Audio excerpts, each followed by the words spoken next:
大家好，歡迎收睇今節嘅天氣節目，我係岑奕琳。受到高空反氣旋嘅影響由衛星雲圖我哋可以見到，華南地區今日嘅雲量都相當之稀少，天色都唔錯啊。而喺晏晝由維港望出去，我哋都見到好靚嘅藍天。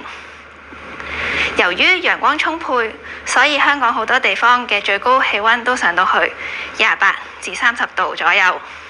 而新界地方有啲地方都上到去31度。我哋預期高空反氣旋會繼續喺嚟緊呢幾日影響住我哋，所以由電腦預報圖我哋可以見到華南地區嘅天色依然都係唔錯。而去到下個禮拜中至後期，隨住高空反氣旋嘅減弱，我哋沿岸地區嘅雲量就會相對增加㗎啦。所以詳細嘅天氣預測會係今晚去到聽日大致天晴，聽朝部分時間多雲，最低氣溫去到23度左右，日間炎熱，